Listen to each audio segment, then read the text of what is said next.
అసలు పాపం తెలియనట్టుంది నేను చేసో పీస్ అవుతా అని. కానీ చేసో పీస్ ఎప్పుడెక్కడో తాను ఇచ్చిన వాగ్దానం అమలు చేయకపోతే, అబద్ధం మాట్లాడితే, మోసం చేస్తే వాళ్ళు ఎవరాలే చేసో పీస్ రేవంత్ రెడ్డి. మీకు ఇందులో కోపం రావస్తాను. ఇది ఏం చెప్తున్న మాట కాదు, ఆయన ఇచ్చిన 420 వాగ్దానాలు. ఇకపోతే అన్నలు 6 గ్యారంటీలు, 7వ గ్యారంటీ ధర్నా చౌకం రద్దు చేసిన కేసీఆర్ ప్రజాస్వామ్యవాది కాదు.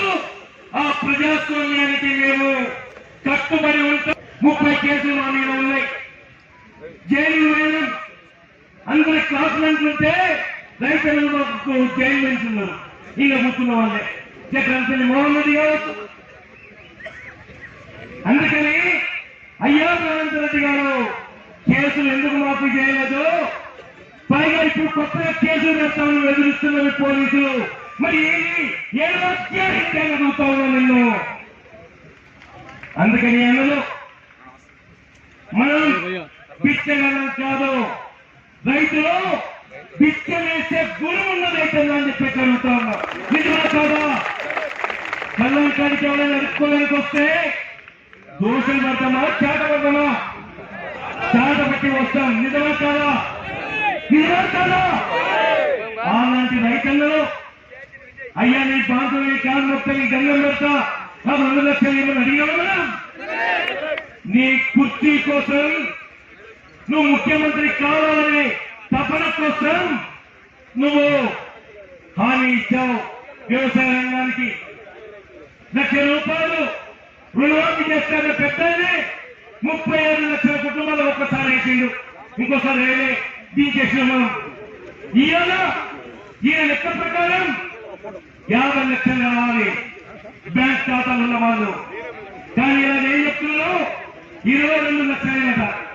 మరి బ్యాంక్ ఖాతా పెరుగుతాయా తగ్గుతాయా అన్నాడు. కొడుకు తండ్రి ఏమంటే ఇంకో ఖాతా అవుతుందా కదా? మరి ఆ లెక్కలు వేస్తే బ్యాంకు సమితి అని అధికారుల సమితి లెక్కేసింది 50 లక్షల బ్యాంక్ ఖాతాలు ఉన్నాయి. నువ్వు చేసింది 20 లక్షల ఖాతాలకే ఇయ్యాలకి. నువ్వు లెక్క చెప్పింది 31 లక్షల కోట్లు, 31 వేల కోట్లను. నిజంగా చిత్తశుద్ధి ఉంటే, మోసం చేయదలుచుకోకపోతే అసెంబ్లీలో ఎంత కేటాయించాలన్నా నీ లెక్క ప్రకారం 31,000 కోట్లు కేటాయించాలా వద్దా? చెప్పండి. ఎంత కేటాయించింది? 26,000 కోట్లు. ఎన్ని? 26,000 కోట్లు. ఇది మోసం కదా? ఇప్పుడు ఇచ్చింది 3 సార్లు ఎంత ఇచ్చిందన్నా? 17,000 కోట్లు అన్నారు. అడిగి వస్తున్నా 15,000 కోట్లు. అట్లాగే ఇంకొక విషయం అన్నా, మీకు రైతు బంధు 10,000 ఇస్తున్నారు. ఏం సరిపోతుందన్నా? సరిపోదు. నేను అధికారంలోకి వస్తే స్కీమ్ పేరు మారుస్తున్నా, రైతు భరోసాకు 15,000 ఇస్తా, ఫసలుకు 7,500 అని చెప్పిందా లేదా?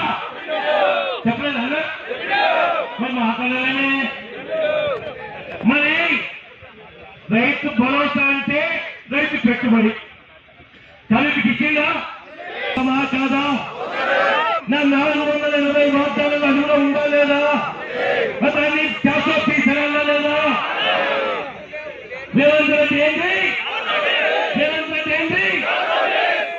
మనం చూసింది ఎన్నికల్లో బకాయిలు 10,000 మంది వస్తే పోలీసు కాపులు జరిగినా ఎవరు వెనకకు పోలేదని విషయం చెప్తామని తెలుసుకున్నాం. ఈ రోజు కూడా తెలంగాణ రాష్ట్రం అంతా 6 దిక్కు చూస్తుంది, మామిడిపల్లి దిక్కు చూస్తుంది. ఇవాళ రేపు మంత్రిమండలి సమావేశం చేయకపోతే మన జేఏసీ ఓడిపోయినట్లే. చేస్తాను ఖచ్చితంగా అమలు చేర్చుకుంటామని విశ్వాసం ఉంది అని చెప్పేసి మీకు గుర్తు చేస్తామన్నా. అందుకని అన్నలు 6 ప్రాంతాల్లో ఉన్న రైతు జెండాలు లేవు. రైతు జెండా ఇదే. ఏం జెండా? ఇది ఇదే జెండా. ఆ జెండానే మనం ఎవరిని కూడా మన కడుపు కాల్తే, మనం నమ్మించి మోసం చేస్తే మనం ఎవరు నమ్మం, ఎవరిని కూడా, ఏ పార్టీని కూడా నమ్ముతామా? అందుకని అన్నలు ఇకపోతే అయ్యో ఎప్పటికప్పుడు వార్తలను వీక్షించేందుకు Q9 న్యూస్ ని సబ్స్క్రైబ్ చేసుకోండి, లైక్ చేయండి, షేర్ చేయండి. విలువైన సమాచారాన్ని ముందుగా మీరే తెలుసుకునేందుకు బెల్ బటన్ ని క్లిక్ చేయండి.